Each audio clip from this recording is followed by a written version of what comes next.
You must have seen numerous ambulances dedicated to saving human lives. But have you ever come across an ambulance that aims to save trees?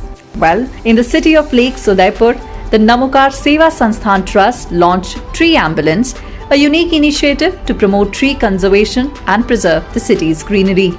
The Tree Ambulance is equipped with a 2,000-litre water tank, essential tools and almost all other resources required to inspect trees and ensure their well-being. A dedicated team of 6 individuals operates the ambulance from 7 a.m. to 5 p.m. on a daily basis. The trust not only nurtures existing trees but also plants new ones. Over the past 5 years, the trust has planted more than 5,200 trees, contributing to a greener environment. Witnessing the positive impact of this initiative, many locals and members of various shop associations have come forward to offer financial support and other assistance. With only 35 individuals during the initial stages, the trust has now grown into a community of over 750 supporters. The remarkable efforts of Namokar Seva Sansthan Trust exemplify how Jan Bhagidari can make a significant difference in creating a green and sustainable future. Hi everyone. Peace of mind is the greatest blessing. Today is 25th of June 2023. Let us have a quick discussion of all these important topics. See, power of compounding effort. Day 1 में हमें इतने significant results नहीं मिलते हैं, but अगर हम continue करते हैं हमारी जर्नी को तो स्टेप बाय स्टेप कंपाउंडिंग होने लग जाती है और फिर हमें एक्स्ट्रा ऑर्डिनरी रिजल्ट्स मिलते हैं. A little progress every day adds up to big results. Study full throttle. This is Telegram quiz every day in morning. We are having 5 such multiple choice questions. Join. Then this is vocabulary. Renege का मतलब होता है इनकार. Go back on a promise, undertaking or contract. Withdraw करना, recall, retract. Sacked है मतलब बर्खास्त है. To let go from office, service or employment. Cavalier का मतलब होता है showing a lack of proper concern. Offhand है, एरोगेंट है. डूल मतलब बांटना, distributive shares of something. Sparse है, तितर बितर है, थिनली डिस्पर्स्ड और स्कैटर्ड है. So these are vocab words for today. If you come across any other important word, write down that word along with its meaning in the comment section down below. This is CSAT. Now read this passage carefully. This is passage और इस पे आप बताओ कि इस passage में कौन सा assumption made है, कौन सा assumption यहाँ पे assume किया गया है. रीडिंग एबिलिटी बहुत अच्छी होनी चाहिए. ये चीज़ आपको GS1 में, GS2 में आपको बहुत हेल्प करेगी. पेपर 1 GS में भी और CSAT में भी. इस बार का भी जो GS का पेपर था ना वो टफ नहीं था, वो लेंदी था, इसलिए वो टफ लग रहा था. Same was with CSAT. So the point is जब तक रीडिंग एबिलिटी हमारी स्ट्रांग नहीं होगी, हमें जल्दी जल्दी पढ़ना समझना नहीं आएगा, हमको प्रॉब्लम होगी एग्जाम में. एट द सेम टाइम अगर हमको जल्दी जल्दी लिखना नहीं आएगा तो फिर मेन एग्जाम में प्रॉब्लम होगी. नो मैटर व्हाट कितने बार आपने प्रीलिम्स निकाला है, मेन एग्जाम तो तभी क्वालिफाई होता है जब हमारी राइटिंग एबिलिटी अच्छी होती है. सो राइटिंग स्किल्स अच्छी रखना बहुत ज़रूरी है क्योंकि मेन एग्जाम के मार्क्स काउंट होते हैं. Okay, so answer this question. So language proficiency में सभी बहुत अच्छे से वर्क करेंगे, इम्प्रूव करेंगे लैंग्वेज प्रोफिशिएंसी. आपकी रीडिंग, राइटिंग और स्पीकिंग तीनों चीज़ें बहुत टॉप क्लास होना चाहिए. This is mains course, so that is why इसमें हम ज़्यादा किस पे फोकस कर रहे हैं, राइटिंग पे. See you can join this course whether और नॉट आप 2023 का मेंस लिख रहे हो या नहीं लिख रहे हो. फीस नॉमिनल और आपको बहुत फ़ायदा होगा इसमें. लाइव क्लासेस में जो इंटरेक्शन होता है, स्ट्रक्चर्ड वे में जो हम पढ़ाई करते हैं, वो इतना हम खुद से नहीं रेप्लिकेट कर पाते हैं. So that is why discipline और रूटीन होना ज़रूरी है. इस एग्ज़ाम की प्रिपरेशन आइसोलेशन में नहीं होती है. आइसोलेशन में वो बैलेंस नहीं बन पाता है और आप थोड़े ही टाइम बाद आप साइडवेज जाने लग जाते हो. So that is why it is important कि हम एक स्ट्रक्चर्ड वे में, रेगुलर डिसिप्लिन्ड वे में लाइव क्लासेस अटेंड करें. Same is the story with this prelims 1 course. This is a very very comprehensive course और लेटेस्ट रिक्वायरमेंट जो UPSC की है उसको एड्रेस कर रहा है. ये ट्रेडिशनल नहीं है, this is very very relevant. इसमें हम कोर सब्जेक्ट्स पढ़ रहे हैं, करंट अफेयर्स पढ़ रहे हैं, MCQ प्रैक्टिस कर रहे हैं, राइटिंग प्रैक्टिस कर रहे हैं और साथ ही साथ CSAT प्रैक्टिस भी कर रहे हैं. अलॉन्ग विद दिस हम पर्सनालिटी इम्प्रूवमेंट, कम्युनिकेशन स्किल्स, इन सब चीज़ों में ग्रुप डिस्कशन, डिबेट, कम्युनिटी, ये सारे इनिशिएटिव्स केवल इस एक सिंगल कोर्स में है। सो ये भी नो ब्रेनर है, साल भर का कोर्स है at a very very affordable fee. This is less than 500 rupee, you can very well afford it, और ये आपको बहुत हेल्पफुल होगा to target this 26 May 2024 exam. और ये इतना ब्यूटीफुली डिजाइन कोर्स है, this will not only cater the requirement of CSE but other PSCs और जो दूसरे एग्जाम्स होते हैं वो भी आपको बहुत हेल्पफुल होंगे। ओके, देन ये कल से ज्योग्राफी की क्लास स्टार्ट होगा, मंडे ज्योग्राफी हम रिज्यूम करेंगे। ये आंसर राइटिंग है। अब सी डेली बेसिस पे आपको अपने थॉट्स, जो अपनी लर्निंग है, उसको कंसोलिडेट करना बहुत ज़रूरी है। बिना कंसोलिडेशन की जो चीज़ें होती है वो स्कैटर्ड होती है और वो काम नहीं आती है। तो अपने थॉट्स, अपनी लर्निंग, अपने नॉलेज को स्ट्रक्चर्ड वे में अरेंज करना बहुत ज़रूरी है। सो ये 3 टॉपिक्स हैं। ऐसे आपको मराठा साम्राज्य के बारे में बहुत कुछ पता है, जो भी पता है उसको एक पेज में कंसोलिडेट करिए। मराठा साम्राज्य, हिमालय, हिमालय की पूरी ज्योग्राफी, इकोनॉमी, इससे रिलेटेड सिक्योरिटी भी आप ऐड कर सकते हो। इंडियन हिमालयाज जो है, एंटायर हिमालयाज जो है, इंडियन कॉन्टेक्स्ट में इसकी क्या यूटिलिटी है, क्या ज्योग्राफी है, सोशोलॉजी क्या है, रिलीजियस क्या है, सारी चीज़ों को 1 पेज 2 पेज में समराइज करिए। ये जो आप समराइज कर रहे हो ना, यही एक्चुअली में मेन एग्जाम में काम आएगा, रियल टाइम पे काम आएगा। ओके, सिमिलरली थर्ड टॉपिक है अरेबियन सी। तो ये 3 टॉपिक है, इन तीनों टॉपिक में आप अपनी लर्निंग्स को समराइज करो, इंटरनेट डिग करो, बेस्ट टू बेस्ट कंटेंट बनाने की कोशिश करो, और ये आपको एग्जाम में बहुत हेल्पफुल रहेगा। मराठा साम्राज्य, हिमालय और अरब सागर। अपना वर्क शेयर भी करो, शेयर करने से मोटिवेशन आता है। मोटिवेशन ज़्यादा, हमें ओवर कॉन्शियस नहीं होना चाहिए, जस्ट शेयर योर वर्क, आपको खुद ही में इम्प्रूवमेंट नजर आएगा। Okay, you can share this work on srajanindia.1 website. Social media update है, सुचेता कृपलानी जी के बारे में जानते हैं। Remembering the fearless freedom fighter on her birth anniversary, she was the first women chief minister of independent India. आपने head of the United Province, जो आज का यूपी है, पहले वो यूनाइटेड प्रोविंस था, वहां आपने 63 से 67 तक हेड किया था। तो आपका नाम है सुचेता कृपलानी जी। ये आगरा की दरी है, 2013 में भौगोलिक संकेत GI टैग प्राप्त हुआ। हाथ से बुनी आगरा की दरियों की खासियत इन पर बनाए जाने वाले ज्योमेट्री डिजाइन और जीवंत रंग है। इन दरियों को मोटे सूती धागों से बुना जाता है, इसलिए ये टिकाऊ होती है। तो ये GI टैग है आगरा की दरी। क्या आप जानते हैं ज्ञानपीठ पुरस्कार पाने वाली पहली महिला आशा पूर्णा देवी जी हैं, जिन्हें ये पुरस्कार उनकी रचना प्रथम प्रतिश्रुति के लिए मिला था। ये हिल जात्रा है, ये उत्तराखंड की लोकप्रिय लोक नाट्य शैली है, जिसका अर्थ होता है कीचड़ में होने वाले समूह नृत्य। इस दौरान कलाकार अपने चेहरे पर मुखौटा लगाते हैं। यह कला विविध कृषि गतिविधियों को समर्पित है। सो दिस इज हिल जात्रा। ये नौसेना का समुद्री संग्रहालय है पोर्ट ब्लेयर में। अंडमान एंड निकोबार द्वीप समूह के सबसे लोकप्रिय संग्रहालयों में से एक है। इस संग्रहालय का स्वामित्व भारत सरकार के हाथों में है और यहाँ स्थानीय संस्कृति से लेकर पुरावशेषों तक का एक विशाल संग्रह उपलब्ध है। और ये जो लोकप्रिय संग्रहालय हैदराबाद में है, इसमें प्राचीन काल से लेकर आधुनिक काल तक के कलाकृतियों और पुरावशेषों का एक बड़ा संग्रह है और इसकी स्थापना 1930 में हुई थी। आप जिस भी क्षेत्र में रहते हैं इंडिया के, आपके आसपास इस टाइप के कोई संग्रहालय है, हिस्टोरिकल साइट्स हैं, कुछ म्यूजियम्स या फिर इससे रिलेटेड कुछ को करिकुलर एक्टिविटीज एक्सेट्रा है, उसमें इंटरेस्ट लेके आप उसको विजिट करिए। आपको बहुत सारी पेरिफेरल लर्निंग होगी और इस एग्जाम में ये पेरिफेरल लर्निंग बहुत जरूरी है। देखिए, अब हम ये सब बहुत अच्छे से समझ चुके हैं कि यूपीएससी का जो एग्जाम है, सिविल सर्विसेज एग्जामिनेशन है, ये केवल स्टैंडर्ड 3, 4, 5 किताबें कोचिंग मटेरियल पढ़ के नहीं होता है। आपको अपनी ओवरऑल पर्सनालिटी में चेंज करने की बहुत ज़रूरत है। हमें इम्प्रूवमेंट करना है डे बाय डे। ऐसा नहीं कि आखिर के 1 महीने में हमने कुछ किताबें पढ़ ली, नोट्स पढ़ ली और एग्जाम निकल जाएगा, ऐसा अब होना नहीं है। आपको पूरे साल भर अपने आप को इस सिलेबस के विद इन और एनरिच करना है। Okay, so do visit such places. अब आते हैं द हिंदू न्यूज़पेपर में। This is Sunday. Mushroom in mid day meal leaves an impact, ये बहुत एक्सेलेंट टेम्पलेट है। और अभी वीडियो के स्टार्टिंग में जो ट्री एम्बुलेंस का एक वीडियो दिखाया था मैंने, वो भी एक बहुत अच्छा टेम्पलेट है। तो इसको आप नोट डाउन करो, इसको as a case study example आप यूज करना कहीं अपने आंसर राइटिंग में या फिर इंटरव्यू में इसका रेफरेंस देना। सिमिलरली ये कोकरा झरका है, mushroom in mid day meal leaves an impact.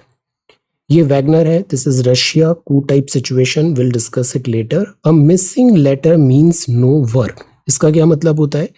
देखिए, एमजी नरेगा जॉब कार्ड में जो नाम है और आधार में जो नाम है, अगर दोनों में मिसमैच हो रहा है, तो जिनके साथ ऐसा मिसमैच हो रहा है, नाम से रिलेटेड स्पेलिंग मिस्टेक है या फिर नेम डिफरेंट है, उनको जॉब में एमजी नरेगा में रजिस्टर कराना और बेनिफिट्स लेना मुश्किल हो रहा है। तो a missing letter means to no work. तो एमजी नरेगा है, Mahatma Gandhi national rural employment guarantee scheme है, 100 डेज का पेड एम्प्लॉयमेंट होता है। Let us do this exercise, prepare a very short note और फाइव इंपॉर्टेंट फैक्ट्स बताइए एमजी नरेगा के। MG NREGA is very very important. ये kind of like insurance scheme होती है, काइंड ऑफ इंश्योरेंस स्कीम होती है कि डिस्ट्रेस के टाइम पे भी 100 डेज का अनस्किल्ड पेड लेबर हर किसी एडल्ट को मिल जाएगा। So this is MG Narega. So tell 5 good points on MG Narega scheme. Then President's rule is not an option in Manipur. And this is next page. Maximum temperature dips, city likely to see rainfall today. Then this is charting a new course. ये क्या है? Indian Navy work boat है, carrying out navigability assessment of the Yamuna in Delhi. Yamuna में navigation.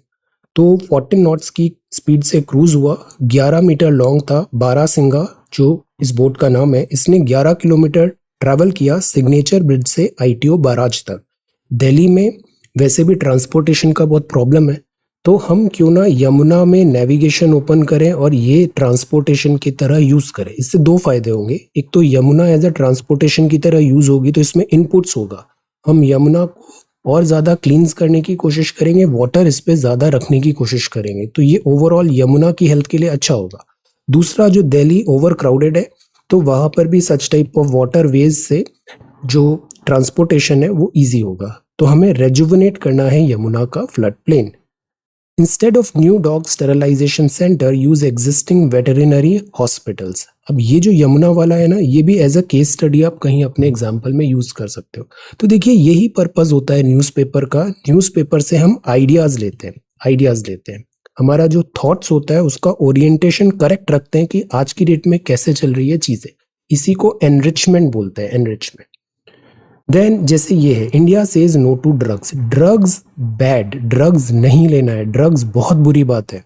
Don't risk your life for a moments happiness, connect with life not with drugs. So let us take a pledge at the link below. तो drugs को नहीं करना है, India says no to drugs. All eyes on this snatchers. तो Delhi police ने एक innovative तरीका निकाल के उनको कैच किया। अब see, Tamil Nadu idol wing steps up efforts to retrieve 16 idols from the USA. तो ये मूर्तियां हैं, आइडल्स हैं हमारे, और ये जो आइडल्स हैं ये स्टोलन थे नरीश्वर टेम्पल से, और दिस नरीश्वर टेम्पल से, और इसको हमने रिट्रीव किया है, ये Tamil Nadu. Then this is jumbo mission. अब ये एलिफेंट है, इस एलिफेंट को थेणी से Kalakkad this Mundanthurai wildlife sanctuary में ट्रांसपोर्ट किया गया। तो एक टाइट रोप था, walk for animals and humans. Then leopard which attack boy in Tirumala captured, human animal conflict. Experts optimistic on jet engine production. See, ये जेट इंजन है, ये jet engine अभी हम यूएस के साथ टेक्निकल कोलैबोरेशन में अभी डेवलप करेंगे। ये न्यूज़ अभी ब्रेक हुआ था, जनरल इलेक्ट्रिक और हिंदुस्तान एरोनॉटिक्स लिमिटेड। सी, मेनी टाइम्स, जैसे कल एक न्यूज़ स्टूडेंट ने पूछा, हम इतना इन डेप्थ क्यों नहीं पढ़ रहे हैं पहले ही दिन से सारी चीज़ें। देखो, न्यूज़पेपर जो होता है ना, ये स्टैंड अलोन वीडियो जैसे नहीं होते हैं। न्यूज़पेपर में हमें पूरा पेपर कवर करना चाहिए, हेडिंग्स देखना चाहिए, जनरल आइडियाज़ लेना चाहिए, और वो भी 35-40 मिनट्स टाइम से ज़्यादा नहीं, बिकॉज डेली बेसिस में इससे ज़्यादा फिर कम्बर्जम हो जाती है चीज़ें। हमें डे 1 से न्यूज़ को बहुत इन डेप्थ नहीं देखना चाहिए, हमें स्टेप बाय स्टेप जाना चाहिए। इससे फ़ायदा क्या होता है, पहले दिन बहुत सारी न्यूज़ आती नहीं है, वो न्यूज़ धीरे धीरे ब्रेक होती है, तो हमारा जो अंडरस्टैंडिंग है वो भी ग्रेजुअली इवॉल्व होता है। सेकेंड, न्यूज रिपीटेटिव होती है, जैसे आपने अभी कल इस टॉपिक को देखा, अभी एक टॉपिक आया है, अभी आगे इसका FAQ बहुत अच्छा आया है, उसमें इन डेप्थ इस टॉपिक को बहुत अच्छे से एक्सप्लेन किया हुआ है। तो इससे क्या होता है, टाइम सेव होता है, टाइम सेव होता है। तो ऑलवेज हमें ट्राई करना चाहिए हम वेव लाइक पढ़े, पार्टिकल नेचर ऑफ लाइट की तरह नहीं, हम वेव लाइक डेली बस एक रूटीन बना ले, 35-40 मिनट्स का न्यूज़पेपर स्कैन करना है हमें, जहां हमें पॉज लेना होगा, इन डेप्थ लेना होगा, हम इन डेप्थ भी पढ़ेंगे, बट रोज बहुत ज्यादा डेप्थ में पढ़ने की जरूरत नहीं होती है। बहुत सारे जो साइंस के आर्टिकल्स आते हैं वो भी इतने रिक्वायर्ड नहीं है। हमें एक जनरल आइडिया लेते हुए चीजों को आगे बढ़ना है ताकि हम उसमें अनअवेयर नहीं हो, और फिर जो स्पेशल आर्टिकल्स होते हैं उसको इन डेप्थ रखेंगे, तो इससे टाइम सेव होता है, बहुत स्मार्ट स्टडीज हो जाती है हमारी। तो जैसे ये था, अब हमने पढ़ लिया जेट इंजन प्रोडक्शन है, तो टेक्नोलॉजी ट्रांसफर होगा, TOT 80% तक टेक्नोलॉजी ट्रांसफर यहाँ पर होगा, हिंदुस्तान एरोनॉटिक्स लिमिटेड बनाएगा, इंडिया में ही इसका मैन्युफैक्चर होगा, 3 साल के अंदर हमारा इंजन रेडी हो जाएगा, और आने वाले जो तेजस एंड दूसरे एडवांस्ड मॉडल्स होंगे 5th जेन के, उसमें ये इंजन यूज होगा। अब इससे रिलेटेड हमें आज की डेट में बॉल बाय बॉल कमेंट्री के बजाय इंपॉर्टेंट है हम इसको ये समझें कि इंडिया के लिए डिफेंस इंडिपेंडेंस होना क्यों जरूरी है, इंडिया में प्रोडक्शन लिंक्ड इंसेंटिव क्यों जरूरी है, इंडिया में एक्सटर्नल जो थ्रेट्स हैं, हम डिफिकल्ट नेबर में रहते हैं तो हमें एयर सुपीरियोरिटी क्यों जरूरी है, इंडिया को USA के साथ टाइज अपने स्ट्रेंथन करना क्यों जरूरी है। अभी एक AI टर्म यूज हुआ, अमेरिका और इंडिया, तो ये hand and glove type relation बन रहा है, दोनों डेमोक्रेसी है, तो इस रिलेशन को आगे किस डायरेक्शन में करना है। Import substitution specially defence procurement में क्यों जरूरी है। सिप्री जैसी रिपोर्ट बोलती है India one of the top weapons importer है, इसमें हम अपने को कैसे इंप्रूव करें, बिकॉज अपनी सिक्योरिटी हम इंपोर्टेड टूल्स में बहुत ज़्यादा डिपेंडेंट नहीं रह सकते, हमें डाइवर्सिफाई करने की भी ज़रूरत है। ये नहीं कि हम केवल रशियन फाइटर्स ले रहे हैं, अमेरिकन फाइटर्स हैं, फ्रेंच रफेल एटसेट्रा भी है, Mirage etcetera. So this is how ये सब स्ट्रेटेजाइज किया जाता है, और ये इस तरीके से हमें देखना चाहिए, बजाय हम बहुत इन डेप्थ डे 1 से ही उसमें बहुत ज़्यादा नहीं, स्टेप बाय स्टेप आगे बढ़ो। ये जेट इंजन है, ओके। अब जैसे a part of UAV deal with US firm, India is expected to develop some components locally. अब एक और डायमेंशन मिला, तो ये जो हेडिंग्स में जैसे आपको ब्रीफ में भी शेयर करता हूँ, वो मैं इसलिए करता हूँ कि आज से 1 महीने बाद आपको देखना है कि 25 जून के पेपर में हमने क्या पढ़ा। आपके पास PDF होगा, इस PDF को गो थ्रू कर लो, आपको समझ में आ जाएगा उस दिन हमने क्या क्या देखा। तो वीडियो देखना है अच्छे से, नोट्स नहीं बनाने, और ये PDF आप टेलीग्राम चैनल से डाउनलोड कर लो। It is very very simple, और ये बहुत एफिशिएंट तरीका है न्यूज़पेपर पढ़ने का, ओके। अब जैसे ये UAV डील है, India is expected to develop some components locally, एक डायमेंशन हो गया। तो ये अनमैन्ड एरियल व्हीकल है, इसमें पायलट नहीं होता, ये ड्रोन्स टाइप होते हैं, रिमोट दिस मशीन ऑपरेटेड होता है। जनरल एटॉमिक्स ने यहाँ पे डिस्प्ले किया। तो ये अभी जैसे नाम है MQ-9B, high altitude long endurance, HALE, मतलब बहुत दूर तक ये जा सकता है, अनमैन्ड एरियल व्हीकल है। तो अभी इसके लिए लेटर ऑफ रिक्वेस्ट इशू हुआ है, अभी बहुत लंबी जर्नी है, अभी इसके सारी डिटेल्स आएंगे, इसमें कितना इंडिया का लोकलाइजेशन होगा, कंपोनेंट्स का टेक्नोलॉजी ट्रांसफर कितना होगा, जॉब्स बनेंगे, ओवरऑल बजट कितना होगा, ये सब चीज़ों पे डिस्कशन होगा। But the point is these are UAV। तो एक चीज़ बहुत क्लियर है, हम एयर सुपीरियोरिटी के लिए बहुत ज़्यादा एफर्ट्स डाल रहे हैं, जैसे ये जेट इंजन हुआ और दूसरा ये हुआ UAV। तो एयरफोर्स बहुत बहुत सिग्निफिकेंट है, प्रिसीजन होता है एयरफोर्स में और स्पीड होती है एयरफोर्स में। और आज का जो वॉरफेयर है, it is all about speed, all about speed. Quickly हमें वहाँ पे एडवांटेज गेन करने की ज़रूरत होती है, ओके। तो ये एक्सपर्ट्स ऑप्टिमिस्टिक है जेट इंजन प्रोडक्शन, और ये है components. This is next one, government remain silent on collegium suggestions on appointments to high courts. Then ये है मार्टर्स के लिए memorial foundation stone Jammu and Kashmir में। अब ये इंपॉर्टेंट है, कायरो है मतलब इजिप्ट। तो यहाँ अभी प्राइम मिनिस्टर साहब का विजिट है, और प्रेसिडेंट अल सीसी और ग्रैंड मुफ्ती के साथ भी मीटिंग है। तो ये विजिट इंपॉर्टेंट है बिकॉज इजिप्ट हमारे लिए बहुत इंपॉर्टेंट कंट्री है। अभी वहाँ चीफ गेस्ट भी थे इजिप्ट के प्रेसिडेंट इंडिया में। तो ये 5 मंथ बाद आया है जब प्रेसिडेंट अब्दुल फतह अल सीसी ने इंडिया को विजिट किया था एज ए चीफ गेस्ट। तो यहाँ हमने इजिप्शियन कैबिनेट से मुलाकात हुआ, और ये जो है इसमें डिफेंस और सिक्योरिटी दोनों फोरफ्रंट पे है इजिप्ट मीटिंग में। तो G20 में अभी हम प्रेसिडेंसी कर रहे हैं और हम इजिप्ट को भी यहाँ पे इंक्लूड करेंगे, इनवाइट करेंगे। African union of which Egypt is a leading member. Okay, तो इसमें स्पेशल जेशन में इजिप्ट में प्राइम मिनिस्टर साहब ने यहाँ पे बताया कि वहाँ के प्राइम मिनिस्टर ने वहाँ पे रिसीव भी किया एयरपोर्ट पे, और फिर ये अगेन शो हुआ कि जैसे Egyptian civilization is a very old civilization, similarly Indian civilization is a very old civilization. तो इंडिया और इजिप्ट का जो रिलेशन है ये दो एंशियंट सिविलाइजेशन का रिलेशन है। सो यहाँ पे ग्रैंड मुफ्ती ऑफ इजिप्ट से भी यहाँ पे मीटिंग हुआ और इसके अलावा कल्चरल रिलेशंस को आगे बढ़ाने की बात हुई। ग्रैंड मुफ्ती का भी ट्रिप था जयपुर, आगरा, हैदराबाद, दिल्ली, अलीगढ़ मुस्लिम यूनिवर्सिटी, तो यहाँ पे कल्चरल टाइज की बात किया। टेररिज्म की कोई जगह नहीं है। देन इसके अलावा यहाँ पे जो बायलैटरल रिलेशंस है उसको आगे बढ़ाने की बात हुई। सो दिस इज इजिप्ट। इजिप्ट पे हमें बहुत इंपॉर्टेंस देना है। अभी आईआर के पेपर में GS2 में इजिप्ट से सवाल आ सकता है। mRNA वैक्सीनेशन है 2292 रुपए की है। ART रेगुलेशन ट्रीटमेंट बढ़ रहा है। असिस्टिव रिप्रोडक्टिव टेक्नोलॉजी रूल्स, अभी ये रूल्स आ रहे हैं 2023 के। देन ये इंपॉर्टेंट है, Kokrajhar feast on mushrooms for health and wealth. तो यहाँ क्या हुआ, कोकराझार है, यहाँ पे मशरूम्स को बिस्किट्स में, सूप में, फोर्टिफाइड नूडल्स में, इन सब में इंक्लूड करने लग गए। और मशरूम बड़े न्यूट्रिशियस होते हैं तो बच्चों को न्यूट्रिशन में काफ़ी हेल्प मिला। तो एक मेजर इंग्रेडिएंट हो गया है, इससे mother child vitamin mineral supplement सब मिल रहा है उन्हें। तो अंडरवेट जो बच्चे हैं उनकी संख्या कम हुई, वेस्टेड एनेमिक चिल्ड्रन की संख्या कम हुई है, which is a good thing. और मैटरनल मोर्टेलिटी रेट भी कम हुआ है बिकॉज डाइट अच्छा मिल रहा है। आशा वर्कर्स ने, एक्रेडिटेड सोशल हेल्थ एक्टिविस्ट ने भी यहाँ पर बताया कि रिजल्ट्स जो हैं वो लाइक ओवरऑल हेल्दी न्यूट्रिशन से हमें बेनिफिट मिलता है। और इसमें मशरूम बहुत इंपॉर्टेंट है। जैसे ये सारी जो स्पीशीज है मशरूम की, ये यहाँ पर इकोनॉमिकली वायबल देखी गई और अफोर्डेबल देखी गई। तो बच्चों को सबको मशरूम एक इम्पॉर्टेंट डाइट हो गया है और ये डाइटरी सोर्स काफ़ी न्यूट्रिशियस प्रूव हो रहा है। तो this is a big push.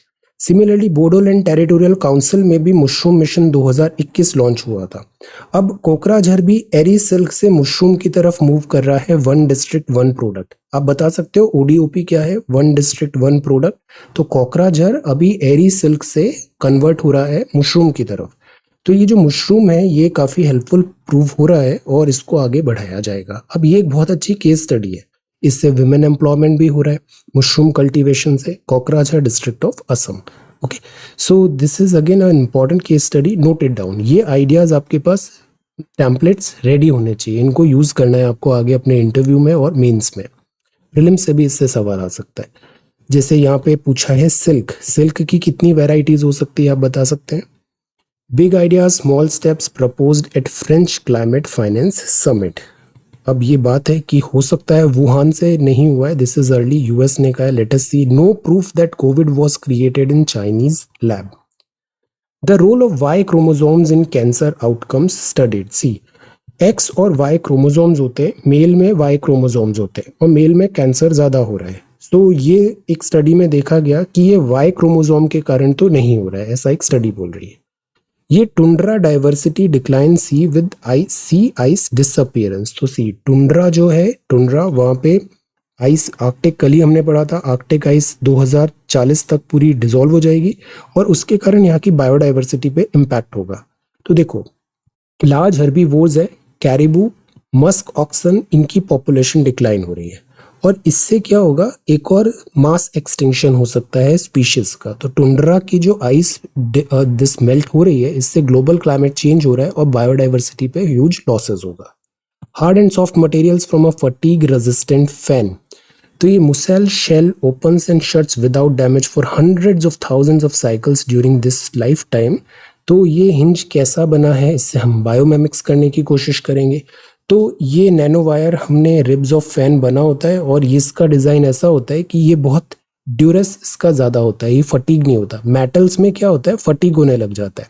जैसे अभी एक शिप है जो सबमरीन है, उसका एक्सीडेंट हुआ और उसमें ये बताया जा रहा है कि क्या उसमें कार्बन फाइबर यूज हुआ और जो मटेरियल था उसमें फटीग हो गया था। मतलब metal is there but because of repetitive usage वो मेटल वीक हो जाता है। वो सब्सटेंस वीक हो जाता है, तो इसको बोलते हैं फटीग, फटीग बोलते हैं। पर यहाँ पे ये लिखा गया है कि इस टेक्नोलॉजी से हार्ड एंड सॉफ्ट जो बनाते हैं तो उससे स्ट्रेस जो है वो इतना नहीं आता और लॉन्ग एंड्योरेंस बढ़ जाता है। ये है the role of hybridization in mammalian evolution. तो ये है मंकी, हमारा इवोल्यूशन भी ऐसे ही हुआ है, काफी सिमिलैरिटी है हमें। The role of hybridization in mammalian evolution, तो आगे एक और है यूकैरियोट प्रोकैरियोट्स। तो ऐसे ही हमारा इवोल्यूशन हुआ है, हाइब्रिडाइजेशन। तो एक मंकी स्पीशीज को देखा और उस पर हम हाइब्रिडाइजेशन कर रहे हैं, दो क्रॉस कर रहे हैं, तो इससे हम आइडेंटिफाई कर रहे हैं इवोल्यूशनरी टेंडेंसीज कैसे आई। स्टैंडिंग एरेक्ट, ये बताया कि ह्यूमंस ने दो पैर में चलना कब शुरू किया। तो जैसे चौपाया होता है, जो एनिमल्स होते हैं 4 लेग्स में रन करते हैं, तो इन जो ह्यूमन बींग्स थे वो भी ऐसे ही इवॉल्व हुए। फॉसल मिला है लूसी का इथियोपिया मिड 1970s में, और हमारा जो लेग्स हैं वो अकॉर्डिंगली इवोल्यूशन होने लग गया। फिर ग्रेजुअली हमने दो पाए बन गए हम, और हमने वॉक किया, और हम लाइक इस तरीके से हमारा स्ट्रक्चर बन गया standing. So this is all evolution. Evolution हमारा ऐसे हुआ है। देयर वाज अ टाइम जब हमारी टेल भी होती थी। टेल, बहुत सारे जो हमारे बॉडी में पार्ट है ना, उनको वेस्टिजियल ऑर्गन्स बोलते हैं। Can you tell few names? Vestigial organs कौन से होते हैं हमारे यहाँ? Mosquito surveillance in non residential areas needed. Mosquito बहुत बड़ा कैरियर होता है ऑल टाइप ऑफ डिसीजेस का, इससे मलेरिया भी होता है। तो WHO ने door to door larva surveillance protocol किया है, घर घर जाके। ऐसे आपका मॉस्किटो ब्रीडिंग तो नहीं हो रही है, पानी कहीं पे रुका हुआ है और वहाँ पे मॉस्किटो ब्रीडिंग हो रही है, तो ये जरूरी है। Aedes aegypti most dominant species होती है। एडिस एल्बोपिक्टस 28% है, और ये mosquitoes are like carrier of all type of diseases. तो ठहरा हुआ पानी नहीं होना चाहिए, जैसे मैं अक्सर आपको बोलता हूँ, स्टैंडिंग वाटर स्टिंक्स। 28 मई का एग्जाम हो चुका है, अब हमको आगे बढ़ना चाहिए, मूव ऑन करना चाहिए। नेक्स्ट जो भी आपको प्लान है, अगर एग्जाम लिखना है, प्रिपरेशन करना है तो आगे बढ़ो, कुछ और वर्क करना है तो आगे बढ़ो, बट 28 मई में अटक के नहीं रहना है। स्टैग्नेंट वाटर स्टिंक्स, बहते रहना चाहिए। ओके, सो डोमिनेंस ये भी यही बताया कि स्टैग्नेंट वाटर जहां पर भी है उसको आप हटाओ, और इससे क्या होगा, मॉस्किटो ब्रीडिंग कम होगी। देन यहाँ पे बात है प्रोकैरियोट्स एंड यूकैरियोट्स। एक जनरल इसका आइडिया हम देखें तो ऑर्गेनिजम्स हम इवॉल्व हुए हैं, मतलब पहले हम यूनिसेल्युलर थे, फिर मल्टी सेल्युलर बने, हम सी में रहते थे, वाटर में इवॉल्व हुए, फिर धीरे धीरे हमारा कॉम्प्लेक्स बॉडी फॉर्म बनने लग गया, फिर हम मैमल्स बने, लाइव बर्थ देना हो गया, और फिर धीरे धीरे हमारा इवोल्यूशनरी टेंडेंसी आगे बढ़ी, और millions and millions of years की इवोल्यूशन का रिजल्ट है हम। सो कभी भी अगर हमको ऐसा लग रहा है कि अगर हमको कॉन्फिडेंस नहीं आ रहा है, so be confident. We are a product of millions and millions of evolutionary history, so we should be proud of our self. हमने इतना पूरा एंसेस्ट्री है हमारी, और हम यहाँ तक पहुंचे, so be proud of your self. So organisms on plant earth are broadly divided into prokaryotes and eukaryotes. जो प्रोकैरियोट्स होते हैं वो यूनिसेल्युलर होते हैं, इनमें ऑर्गेनल्स नहीं होते, जैसे माइटोकॉन्ड्रिया। डीएनए जो होता है इसमें पैकेज होता है न्यूक्लियस के अंदर, ऐसा एक पैकेट है उसमें न्यूक्लियस में। जो यूकैरियोट्स होते हैं इसमें माइटोकॉन्ड्रिया होता है, डीएनए पैकेज्ड होता है इनटू अ न्यूक्लियस। तो प्रोकैरियोट में ऐसा कोई न्यूक्लियस नहीं होता जिसमें सारे ऑर्गेनल्स हैं। यूकैरियोट्स थोड़ा एडवांस्ड फॉर्म है, उसमें ऐसा होता है, पैकेज्ड होता है न्यूक्लियस, और ये थोड़े कॉम्प्लेक्स और मल्टी सेल्युलर होते हैं। तो यूकैरियोट्स आर नेक्स्ट जनरेशन।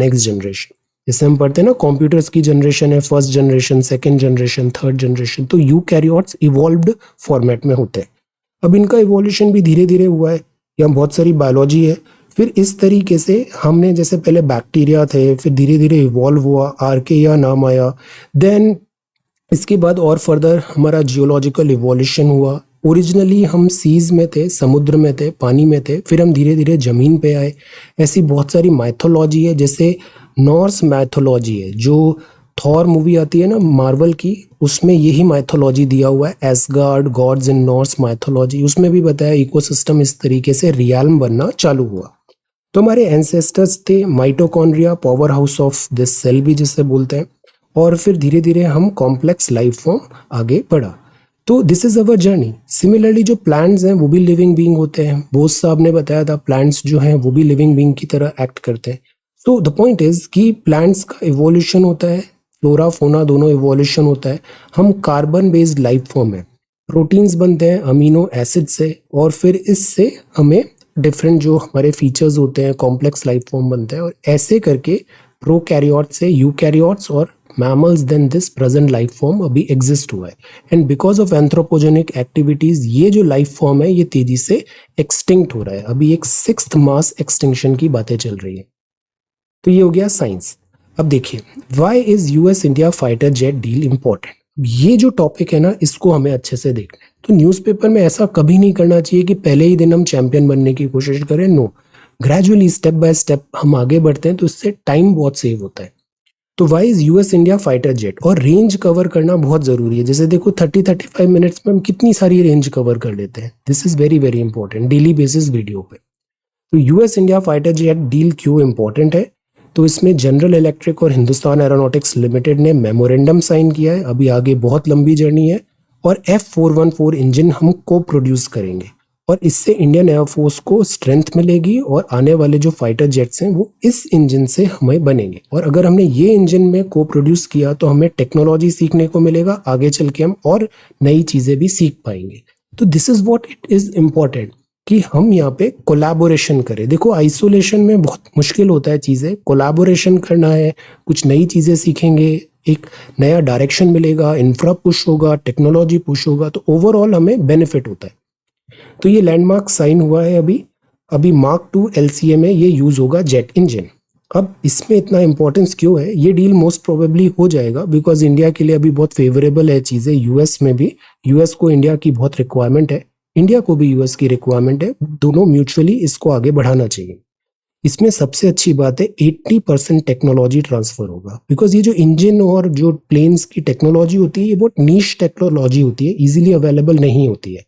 और ये चीज अगर हमें यूएस की हेल्प से मिलेगा तो ये हमें बेनिफिशियल रहेगा एरोस्पेस में और दिस एविएशन में, फाइटर जेट्स एक्सेट्रा बनाने के लिए। तो ये पहली बार ऐसा हुआ है कि 80% हुआ है, वरना अदरवाइज तो हम रेडीमेड खरीदते हैं। जैसे अभी राफेल हमने गए खरीद के ले आए 36,000 करोड़ में। सो ये ट्रांसफर ऑफ टेक्नोलॉजी होगा, this will be really nice.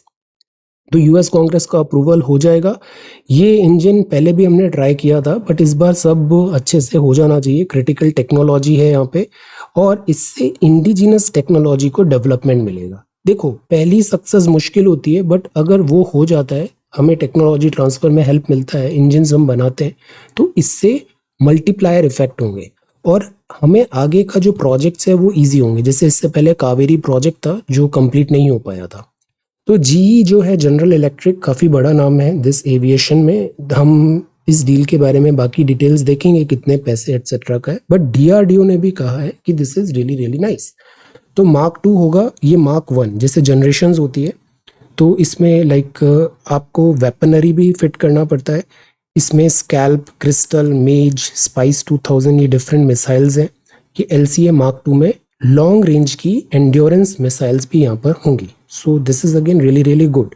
Missiles भी हम अपग्रेड करते हैं, जैसे अभी जो Su-30 MKI है इंडिया का, जो रशिया से लिया है, इसमें हमने ब्रह्मोस फिट कर दिया है, and BrahMos is extra ordinary missile system. तो इससे फोर्स मल्टीप्लायर होता है, एविएशन जो फाइटर प्लेन है उसकी स्ट्रेंथ और ज़्यादा बढ़ जाती है। So this is again really good. Production delivery time पे होना चाहिए, 3 साल का टाइमलाइन है। लेट अस सी। सबसे इंपॉर्टेंट एक और फैक्टर होता है टाइमलाइन। जैसे एग्जाम प्रिपरेशन में मैं आपको क्या बोलता हूँ, आपको 1 साल में पढ़ के एग्जाम निकालना है तो उसको 1 साल की तरह ही करो, उसको ज़्यादा लंबा स्ट्रेच मत करो, क्योंकि जितना ज़्यादा आप यहाँ स्ट्रेच कर रहे हो उतना ही आपको कम टाइम मिलेगा सर्विस में आने के बाद। तो सबसे इंपॉर्टेंट चीज़ होती है टाइम। हम अक्सर टाइम को नहीं कंसिडर करते, हमें टाइम को कंसिडर करना चाहिए। Time is the most valuable thing, और good should be aggressive. What does US approval for lab meat mean. अब देखो ये नई चीज़ है, हम ऐसे एनिमल्स से जो मीट होता है उसकी काफ़ी कॉस्ट आती है। तो अभी ये नया चल रहा है कि क्यों ना वो जो मीट है वो लेबोरेटरी में ही बना ले, सेल कल्टिवेटेड चिकन बनाए। तो ये बात है, इससे कार्बन एमिशन भी शायद कम होगा। तो कैलिफोर्निया में 2 कंपनीज को अप्रूवल मिला है cell based this lab based meat बनाने का, और FDA अप्रूवल भी मिल गया है। तो ये कंपनी अभी लैब बेस्ड मीट को बनाएगी और मार्केट में प्रोड्यूस करेगी, प्रेजेंट करेगी। अब इसमें क्या होता है, सेल कल्टिवेटेड जो मीट होता है, इसमें जो सेल्स होते हैं, हमारी पूरी बॉडी सेल से बनी हुई है, तो इसमें जो मीट वाले सेल्स हैं उनको हम क्या करते हैं, हम ग्रो करते हैं लेबोरेटरी में और उनको मल्टीप्लाई कराते हैं, सेल कल्टीवेशन। तो इसमें nutrients, fats, carbohydrates, amino acid सब राइट टेम्परेचर इंग्रेडिएंट्स डालने होते हैं और आपको फिर वो एक पूरा पूरा सेलुलर दिस मीट बन जाता है। इसमें प्रोसेस ट्रांसपायर्स ऑफन अ बायोरिएक्टर, जिसको कल्टीवेटर बोलते हैं। एक सेंसर पे एडवाइस होता है, कंटेनर होता है, इसमें पर्टिकुलर बायोलॉजिकल एनवायरनमेंट हम बनाते हैं और उधर हम इसको सेल कल्टीवेशन स्टार्ट कर देते हैं। तो मतलब हम एक बिल्कुल बेसिक से, जैसे एडिटिव टेक्नोलॉजी हमने पढ़ी थी, 3D प्रिंटिंग, ऐसे सारे इंग्रेडिएंट्स ला के हम एक प्रॉपर एक मीट का पीस बना लेंगे वहाँ पे लैब में। This is lab based meet. तो सेल कल्टीवेटेड जो मीट होता है, ये पहले भी काफ़ी ट्रायल हुए हैं इसके। FAO ने भी बताया था। चिकन जो है काफ़ी ज़्यादा कंज्यूम्ड होता है वर्ल्ड में, chicken as a like meat world में यूज़ होता है। तो हम इसको बनाने की कोशिश करेंगे। अब देखिए, जो और भी डिफरेंट होते हैं, डिफरेंट एनिमल्स से जो बनता है, जैसे बीफ होता है, इनका अलग इंग्रेडिएंट्स, कॉम्प्लेक्स फ्लेवर होता है, टेस्ट डिफरेंट होता है इनका, और अलग अलग इनमें जिससे इंग्रेडिएंट्स होते हैं। तो ऐसे करके ट्यूना, श्रिम्प वगैरह, हमको जैसा मीट चाहिए हम वैसा मीट बना लेंगे। तो सेल कल्टीवेटेड जो मीट होगा, इससे फायदा क्या होगा? तो ग्रीन हाउस गैस एमिशन कम होगा, बिकॉज एनिमल्स होते हैं, देन उसमें मीथेन भी एग्जिट होता है उनका, तो उससे ग्रीन हाउस गैस एमिशन होता है। लैंड यूज कम होगा, एनिमल क्रुएलिटी कम होगी, फूड सिक्योरिटी बढ़ेगी। So these are benefits. Climate mitigation में भी हेल्प होगा, बिकॉज FAO ने कहा है 14.5% जो है लाइव स्टॉक वो रिस्पॉन्सिबल है anthropogenic green house gas emission से। और जो बीफ है, ये 41% जो है वो कमोडिटी है। चिकन, मीट, एग्स 8% है। तो ये जो ऑल्टरनेटिव बनेगा लैब बेस्ड, वो इन सब चीज़ों को हम बाईपास कर लेंगे। एनिमल क्रुएलिटी भी जाएगा, पेटा एटसेट्रा, इधर प्रॉब्लम नहीं होगी। बट चैलेंजेस ये है, क्या कंज्यूमर इस आर्टिफिशियल मीट को एक्सेप्ट करेंगे?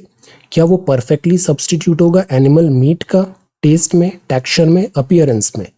क्या, ये अभी देखने वाली बात है। सेकंड, कि जो एक्सपेक्टेड प्राइस है इसकी, वो जो कॉस्ट है वो मैच कर पाएगा या नहीं। अगर बहुत कॉस्टली होगा तो कॉस्ट कंपटीशन में पिट जाएगा, तो प्रॉब्लम आएगी। क्वालिटी कंट्रोल हो पाएगा या नहीं, तो कॉस्ट इफेक्टिव करना भी ज़रूरी होगा।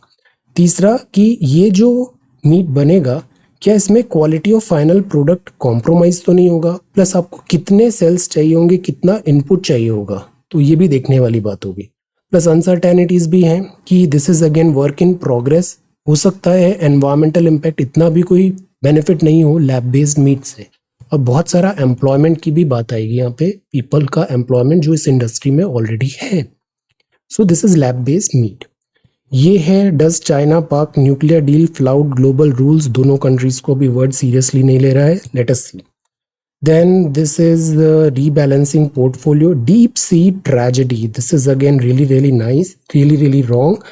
इसमें ये जो इनिशिएटिव था टाइटैनिक में, अभी मैं जेम्स कैमरून का एक इंटरव्यू देख रहा था, उसमें जेम्स कैमरून ने कहा कि टाइटैनिक में भी जो शिप का कैप्टन था उसको वार्निंग मिला था, बट उसने इग्नोर किया। सिमिलरली यहाँ पर भी वार्निंग्स थी कि हम जो एक्सपेरिमेंट्स हैं यहाँ पे, जो प्रोसेस है उसको करें, एक्सपर्ट्स की बात माने, वो यहाँ पर नहीं हुआ, कॉम्प्रोमाइज हुआ। तो ये एक अगेन सच टाइप ट्रेजेडी हुआ। 111 साल के ड्यूरेशन में ये स्प्रेड है। After 111 years Titanic ship wreckage को ढूंढने के लिए सबमरीन गया था और ये ट्रेजेडी हुआ, which is very very unfortunate, deep sea tragedy. तो अगेन ये चीज़ भी बताता है स्पेस एक्सप्लोरेशन या फिर ओशन एक्सप्लोरेशन, जैसे इंडिया का भी अभी मत्स्ययान हम बनाने वाले हैं, इनमें बहुत सेफ्टी सिक्योरिटी पैरामाउंट होना चाहिए। Airline battles problem of parking, Google Pichai, and this is ties. Then this is sports. अब ये इंपॉर्टेंट है, स्ट्रगल फॉर वाटर। नेक्स्ट जो बड़ी प्रॉब्लम आने वाली है ना, वो वाटर की है। तो ये गडक, धारवाड़ और बागलकोट कर्नाटका की बात है और यहाँ वाटर का प्रॉब्लम है। Equitable access to drinking water बहुत डिफिकल्ट है, 2-2 किलोमीटर चल के जाना पड़ रहा है पानी लाने के लिए। सो this is a big problem. Farmers worried हैं कि अभी जैसे ज्वार और पैडी है, स्टैंडिंग क्रॉप है, पानी कहाँ से आएगा वहाँ पे। मालप्रभा रिवर में अगर पानी नहीं है, बारिश नहीं है, तो उसका वाटर ड्राई हो जाता है। रेणुका सागर में भी प्रॉब्लम है। तो ड्रिंकिंग इरिगेशन वाटर का ह्यूज प्रॉब्लम है। ये मलप्रभा रिवर है। सो दिस इज कर्नाटका और यहाँ पर वाटर का शॉर्टेज। तो रिवर में पानी नहीं है, रिवर में पानी नहीं है। Okay, so this is the Hindu newspaper for today 21 June में ये 3 टॉपिक्स थे, big cats of India, Delhi pollution and domestic violence और this Delhi pollution and domestic violence. इस पे आप एक नोट तैयार करिए एंड शेयर इट। तो इसका एक दिन का टाइम और है, इसको मैं कल डिस्कस करता हूँ। ओके, ये बहुत अच्छे यहाँ पे हम शॉर्ट नोट्स प्रिपेयर कर रहे हैं, इसमें पार्टिसिपेट करिए, आपको ये चीज़ हेल्प आएगी। स्पून फीडिंग का ये एग्जाम नहीं है, आपको अपने एंड से भी डिसिप्लिन और होमवर्क थोड़ा करना पड़ेगा। So thank you so much for watching this video, take care, study well and be safe.